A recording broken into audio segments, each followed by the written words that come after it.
Assalamualaikum warahmatullahi wabarakatuh. Waalaikumsalam. Insan muda, saat ini kita sedang bersama Pak Eri Sudewo, ya, Bapak Filantropi Indonesia. Kita sedang berjalan, kita sedang melaksanakan aktivitas untuk bersama-sama menikmati keindahan Kota Bintaro nih. Ada satu hal yang ingin saya bedah di sini, insan muda, bahwa saat ini Dompet Duafa genap 1 tahun menginisiasi sebuah gerakan. Gerakan itu adalah kolaborasi Masjid Pemberdaya, di mana gerakan ini kita ingin melibatkan masjid-masjid yang ada di Indonesia, yang jumlahnya kurang lebih menurut data Kementerian Agama di tahun 2022 ada 293.000 sekian. Bahkan kalau data dari DMI Pak Eri itu ada hampir 800.000 masjid dan musola di seluruh Indonesia. Akan tetapi apakah jumlah masjid yang ada di Indonesia tersebut itu sudah memiliki dan memberikan dampak yang berarti bagi masyarakat? Nah, disinilah Dompet Duafa menginisiasi sebuah gerakan kolaborasi Masjid Pemberdaya untuk berbuat sesuatu lebih. Nah, hari ini insan muda kita bertemu langsung dengan inisiatornya, dengan Ketua Dewan Wali Amanah kolaborasi Masjid Pemberdaya. Baik Pak Eri, ini kita akan membedah lebih dalam terkait apa itu KMP. Mohon insan muda Dompet Duafa bisa diberikan informasi dan inspirasi. Sebenarnya apa sih KMP itu Pak Eri? Oke, baik. Assalamualaikum warahmatullahi wabarakatuh. Waalaikumsalam warahmatullahi wabarakatuh. Alhamdulillah. KMP Konsorsium Masjid Pemberdaya ini memang sebuah langkah yang sangat strategis. Ibaratnya kalau Dompet Duafa atau lembaga zakat atau Baitul Mal Muzaki membantu orang miskin, katakan 1 juta sampai 100 juta satu orang, Ya. itu hanya memberdayakan 1 orang. Ya. Dan itu pun perjalanannya masih cukup panjang. Tapi dengan uang yang sama kita berikan kepada satu masjid, maka satu masjid itu sudah posisinya sudah berbeda. Boleh dibilang ini kan masjid menjadi hubnya untuk orang-orang miskin. Apalagi dia berkembang menjadi hub menjadi masjid-masjid yang lain. Nah, itu juga sangat menarik karena KMP ini betul-betul harus konsentrasi. Konsentrasinya adalah betul-betul kepada pemberdayaan sesuai dengan tema kita selama ini. Jadi kalau masjid diberdayakan dan dia sudah berdaya dengan baik, maka insya Allah orang-orang miskin di sekitarnya insya Allah akan diberdayakan. Jadi yang diberdayakan itu melalui masjid. Melalui masjid. Masjid yang berdaya lebih dahulu. Masjid harus berdaya lebih dahulu. Sama seperti lembaga zakat. Lembaga zakat ketika tidak berdaya, maka dia tidak akan bisa memberi kontribusi banyak. Apa yang diberdayakan? Tentu SDM-nya. Uang dibutuhkan, tapi uang itu memang untuk men-skill up, meningkatkan kualitas dari SDM-nya, amil-amilnya. Nah, ini menarik Pak Eri. Bagaimana upaya KMP dalam memberdayakan masjid? Karena tentu kita sama-sama memahami bahwa ada masjid-masjid di tengah komplek, ada masjid-masjid di perkampungan, ada masjid-masjid di perkantoran. Nah, segmentasi ini dalam KMP memandangnya untuk supaya masing-masing bisa berkontribusi dalam mewujudkan visi KMP, ya, masjid mengentas kemiskinan, itu seperti apa Pak? Ya, ini juga segmentasi yang bisa kita ibrohkan. Jadi kalau mahasiswa dari daerah kumuh berbeda dengan mahasiswa yang daerah-daerah yang elit, daerah komplek, daerah bisnis segala macam, karena mau nggak mau lingkungan menentukan. Masjid juga tidak beda. Nah, kalau masjid sudah menyadari seperti ini, maka yang paling pokok adalah fungsi masjid itu kan memakmurkan masjid. Memakmurkan ini kan ada sesuatu yang masih hilang di kita. Apa itu? Tentang kemiskinan. Bahwa masjid karena selama ini identik untuk ibadah-ibadah mahdoh, maka di luar itu ya paling bukan cuma ya, artinya beberapa kegiatan pengajian, puncak-puncaknya maulidan atau sholat Idul Fitri. Sementara orang-orang miskin di Idul Fitri juga yang harusnya sebelum khotib naik mimbar, itu orang miskin harusnya sudah tidak boleh berkeliaran mencari-cari. Sementara kalau kita lihat Idul Fitri, banyak sekali orang miskin malah mengumpulkan koran-koran untuk dikilokan. Nah, itu kan sebuah ironi. Dan ini kalau pengurus-pengurus masjid tidak menyadari hal seperti ini, maka masjid itu hanya betul-betul ibadah makhluk dan memakmurkan menjadi tanda tanya buat kita. Nah, segmentasi tadi adalah kembali tetap kepada orang-orangnya. Tidak berarti masjid yang di daerah elit lebih keren atau lebih buruk ketimbang daerah yang lain. Itu sangat tergantung kepada masing-masingnya. Nah, maka dalam pemilihan pengurus-pengurus masjid itu betul-betul sekarang harus sudah berubah orientasinya. Tidak lagi cukup orang yang ingin berbuat baik. Ingin berbuat baik dengan berbuat baik beda. Bedanya apa, Pak? Misalnya kita lagi jalan ini, ada paugah di depan. Oke, kita udah siapkan uang 1.000, 2.000 rupiah misalnya. Tapi begitu dia ngeliat dia ngerokok, kita nggak jadi. Ingin berbuat baik, tapi begitu dia ngeliat begitu nggak jadi kita. Karena wah, jangan-jangan nanti dibelikan rokok. Nah, itu ingin dengan berbuat beda. Sama pada waktu pengurus-pengurus masjid ingin berbuat baik, tapi melihat jemaahnya kurang animo, dia mau nyalakan jemaahnya. Padahal semuanya harus kembali kepada pengurus masjidnya. Harusnya seperti apapun jamaahnya ya berbuat aja, Pak, ya. Baik. Gitu. Baik. Jadi harus diizinkan dulu dari ibda bin nafsik, jangan lupa selalu itu. Saya teringat, Pak Eri, mohon maaf. Jadi pada saat Bapak menyampaikan ketika syariat zakat dan sholat disatukan dalam satu ikhtiar secara simultan, maka separuh permasalahan negeri ini akan selesai. Mohon koreksi Pak Eri, tapi itu sangat powerful sekali. Mungkin insan muda demi doa pengen tahu, Pak. Iya. Kita dari Ustadz sering mendengar bahwa ada 27 ayat kalau tidak salah yang menyatukan antara sholat dan zakat.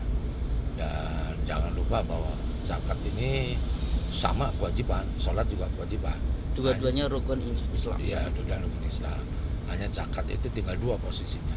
Ketika dia tidak berzakat, maka dia mustahik menerima zakat. Cuma itu aja. Jadi tidak ada, di antara itu tidak ada. Cuma dua. Nah, persoalan umat adalah persoalan salah satu yang terberat kemiskinan. Maka sebetulnya dengan rukun Islam ketiga diturunkan zakat, itu harus memberikan pencerahan luar biasa kepada umat. Kemiskinan tidak main-main. Jadi kalau itu disadari betul-betul, maka nah sementara zakat ini masih belum menjadi gaya hidup, masih belum menjadi habit. Baru fikihnya fikih perorangan, belum menjadi fikih sosial atau fikih masjid, apalagi fikih negara. Kalau fikih perorangan, maka zakat itu keluar tergantung moral dan nasihat dari ustadz.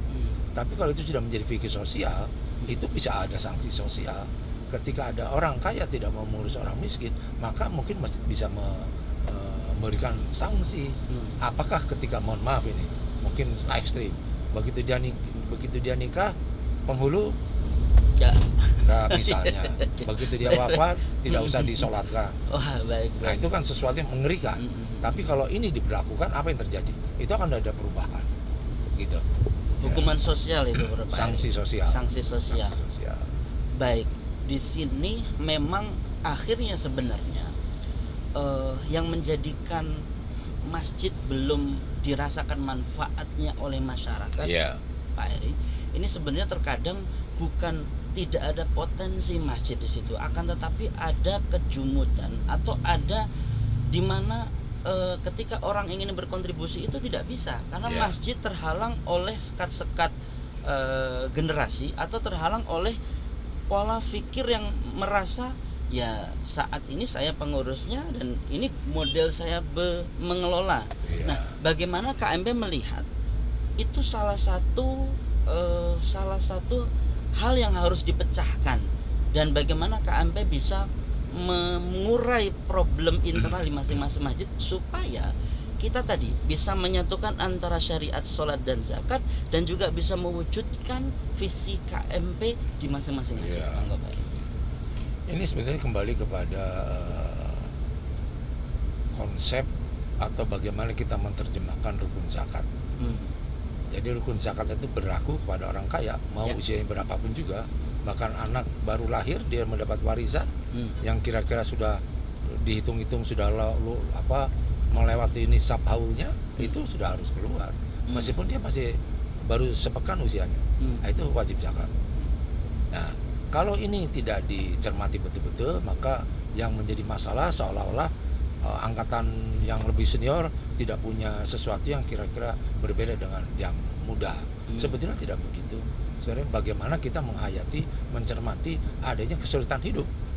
Maka seperti yang sekarang luar biasa itu kan, bulan Ramadan adalah bulan filantropi bagi lembaga-lembaga zakat seperti Dompet Duafa. Bicara zakat adalah bicara tidak mengenal Ramadan, tapi bicara sedekah wakaf mungkin Ramadan. Jangan sampai kalau kita bicara zakat 11 bulan orang miskin dibiarkan lapar, tapi begitu di bulan puasa diberikan untuk pesta pora. Ini sebuah kekeliruan yang kira-kira kelihatannya sepele, tapi harus dicermati betul. Nah, ini tidak bicara tentang bagaimana cara berpikir antara orang-orang tua dan orang-orang muda, tapi kecermatan di sana. Nah, tapi memang ada kaitannya juga bahwa kalau semua pengurus itu berusia 50 tahun ke atas, itu bisa masalah. Ya, tidak ada kaderisasi. Ruang anak muda menjadi terbatas. Ruang anak muda terbatas dan tidak diberi ruang, malah seolah-olah usia 50 tahun ke atas itu kan dia hidup di zaman 20-30 tahun yang lalu. Beda dengan anak-anak muda sekarang.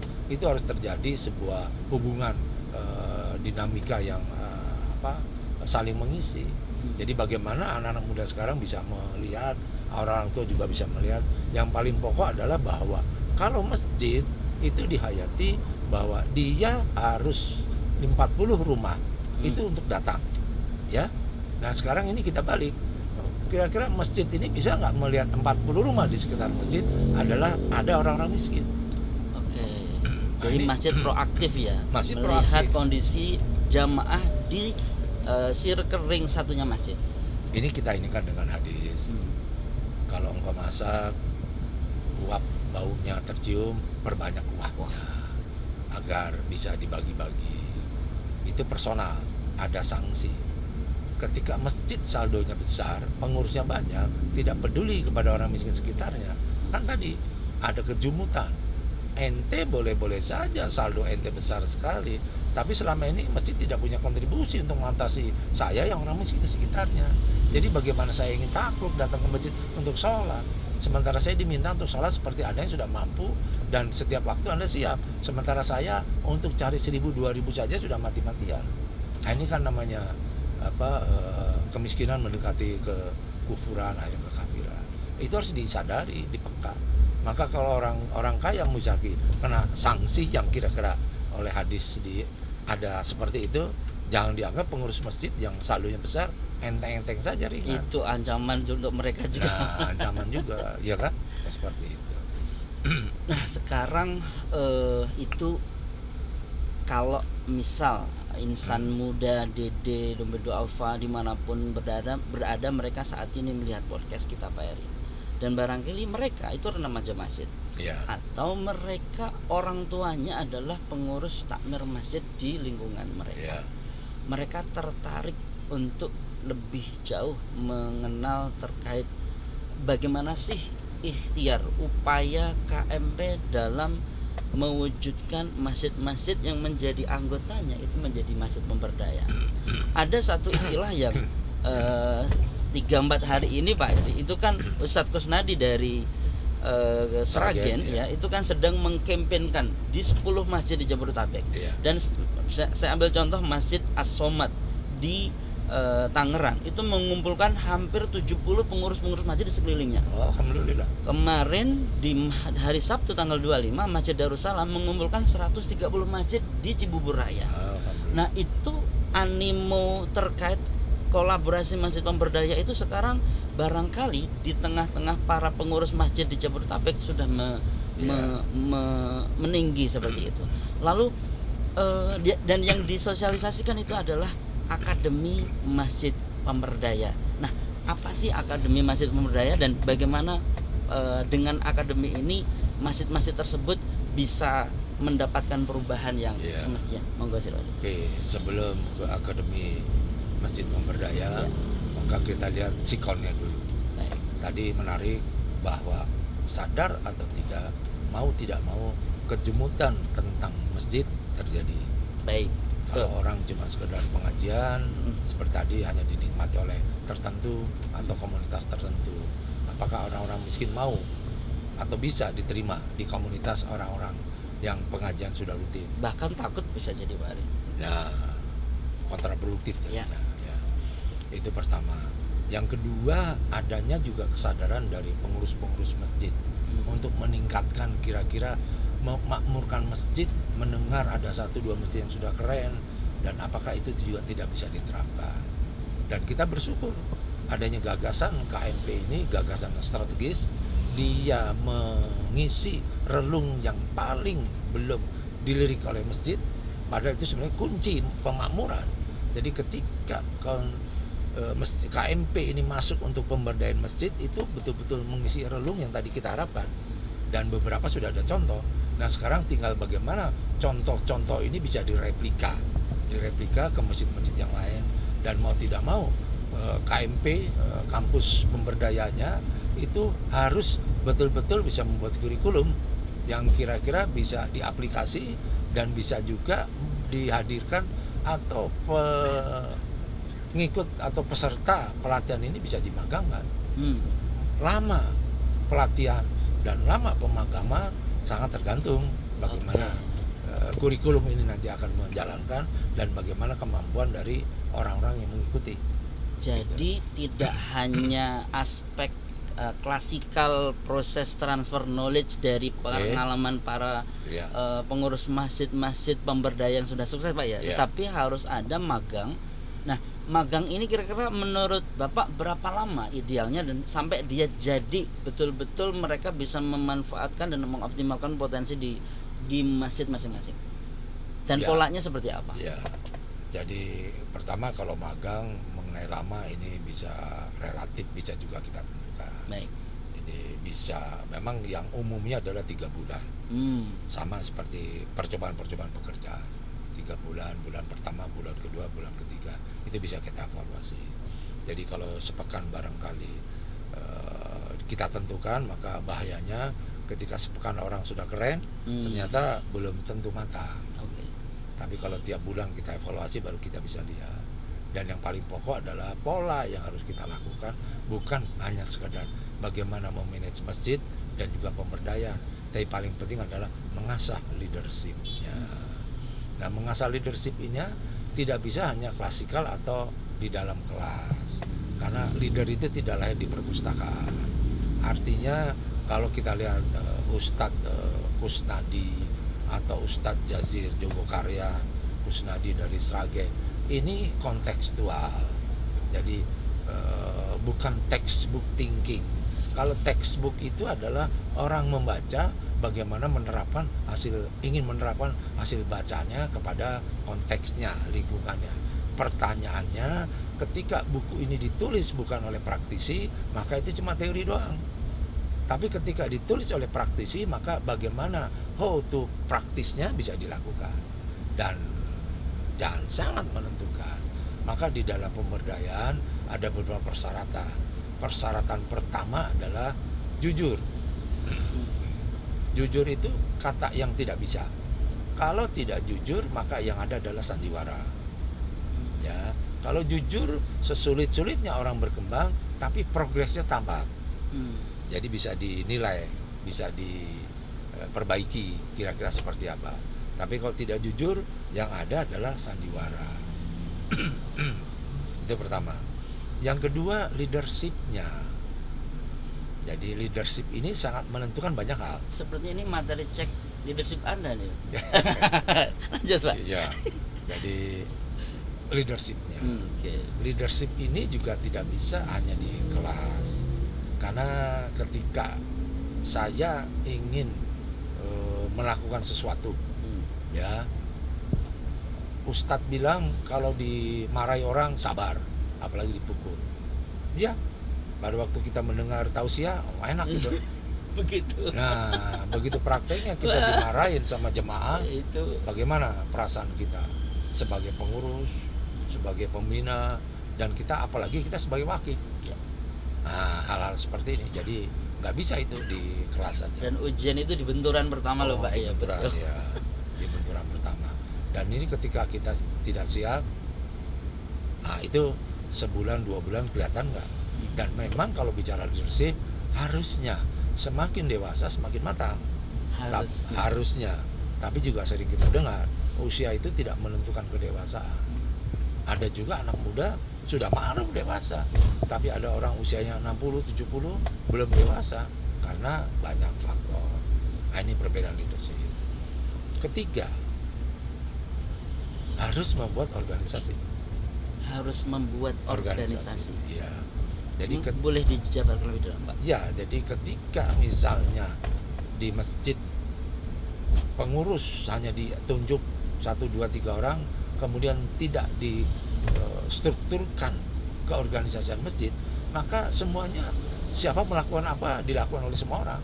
Tidak ada pembagian job, tidak ada masing-masing harus bertanggung jawab apa, dan siapa menentukan apa nggak jelas. Hierarki dari struktur itu juga tidak jelas. Maka kalau seperti ini, maka sering yang kita katakan semua pekerjaan selesai kecuali pekerjaan sendiri. Nah, yang pekerjaan selesai pasti atasan, dan ini menyulitkan. Dan dengan organisasi, maka ini yang sering katakan bahwa dia bisa menentukan banyak hal, sistemnya dan kaderisasi berhasil. Kalau tidak dengan organisasi, sangat tergantung moral dari pengurus pembinanya, ya, moral dari orang-orang nomor satunya di masjid. Nah, ini tidak sehat. Ya, tadi jujur, leadership, organisasi. Dan kemudian yang keempat, kalau di dalam masjid, kalaupun orang itu belum kompeten, tapi dia harus belajar. Jadi, dan ini perlu KMP harus menyadarkan menjadi brainwashing. Jadi brainwashing dan hardwashing. Jadi cuci otak dan cuci hati. KMP harus mengenalkan. Kalau ini tidak dilakukan, maka orang-orang di luar masjid yang jemaah tiba-tiba karena dianggap baik, dia sholatnya tepat waktu dan 5 kali betul-betul ada terus, maka tiba-tiba dianggap menjadi pembina. Padahal cuma melihat dari segi sholatnya fisiknya saja, dia hadir di masjid. Sementara kita belum tahu. Dan ketika orang ini masuk dan tidak di brainwashing, hardwashing tentang kemasjidan, maka kalau dia pengusaha, dia akan membawa apa pengalamannya untuk diterapkan di masjid. Nah, itu bisa berbahaya.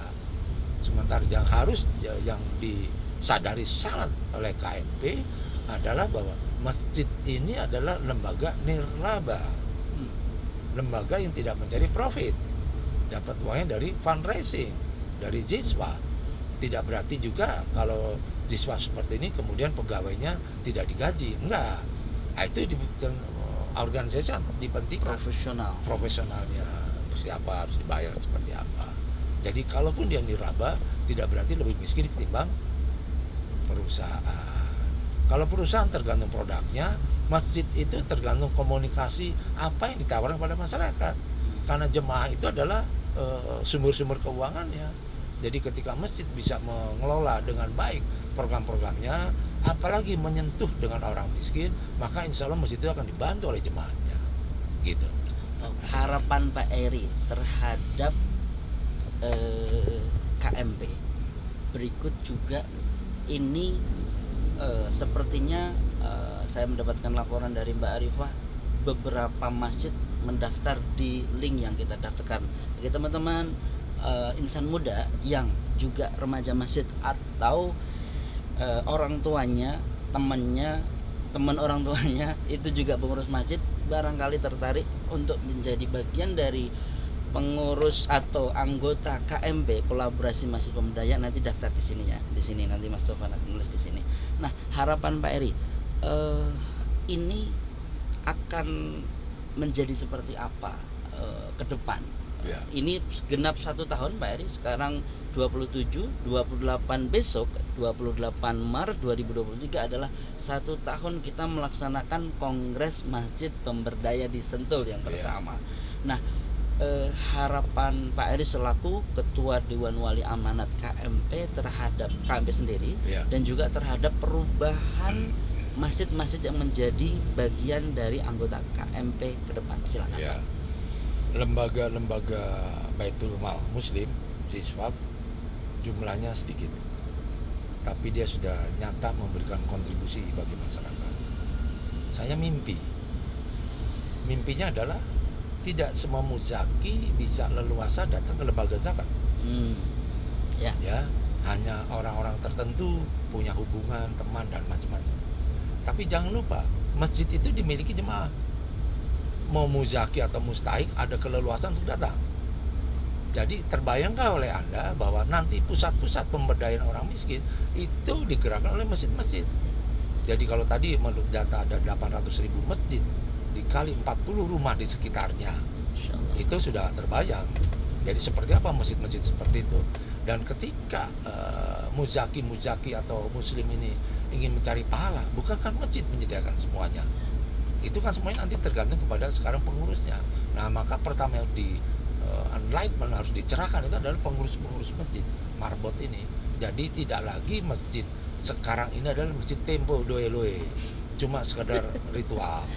Nah masjid ke depan itu ketika masjid ini sudah konsentrasi untuk mengatasi kemiskinan, maka masjidnya kecil pun tidak apa-apa seperti Jogokarya, kecil dan tidak mega, tapi kontribusi untuk umat dahsyat sekali.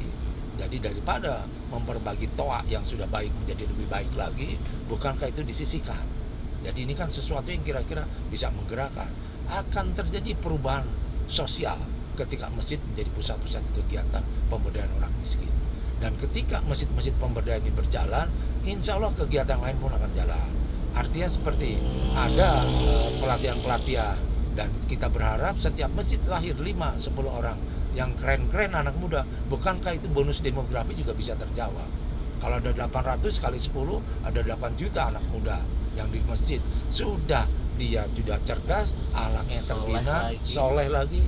Bukan sesuatu. Dia menikah dengan pasangan hidup, anak-anaknya seperti apa? Di masjid. Ketemu di masjid. Nah itu harapan kita. Jadi kalau lembaga zakat dengan sekecil ini sudah memberi kontribusi, apalagi masjid. Ya, apalagi masjid-masjid sudah berkolaborasi seperti di KMP ini. Wah, Masya Allah, itu mimpi saya. Jadi ada pengentasan kemiskinan, pemberdayaan harus dimulai dari masjid. Dan di mana masjid kita? Itu pertanyaannya. Gitu. Baik, terima kasih Pak Eri sama-sama. atas seluruh inspirasi dan apa yang beliau sampaikan tadi, insan muda semuanya, bahwa sesungguhnya kita saat ini sedang berada di sebuah situasi masjid-masjid kita sedang bergairah untuk bermanfaat. Masjid-masjid kita sedang bersemangat untuk memberi sesuatu.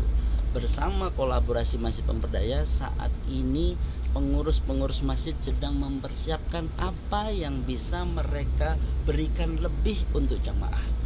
Tidak hanya memfungsikan masjid sebagai tempat ritual ibadah saja, akan tetapi masjid juga berfungsi untuk bisa memberikan makna yang lebih. Sebagaimana Pak Ari tadi sampaikan bahwa kalau syariat, zakat, dan sholat dijalankan secara simultan, maka separuh permasalahan umat akan terselesaikan. Karena apa? Imannya selesai, untuk kebutuhan dasar kehidupannya juga diselesaikan di masjid. Mari kami mengajak bergabung bersama kolaborasi Masjid Pemberdaya untuk kita bisa memberdayakan masjid, tentu dengan visi masjid pengentas kemiskinan. Terima kasih Pak Eri. Dan ada oleh ini atau ada bingkisan dari Dompet Duafa untuk seluruh. Semoga bermanfaat. Ya. Kami cukupkan dari sini, insan muda, semoga berkah selalu menjadi insan pemberdaya. Assalamualaikum warahmatullahi wabarakatuh. Waalaikumsalam.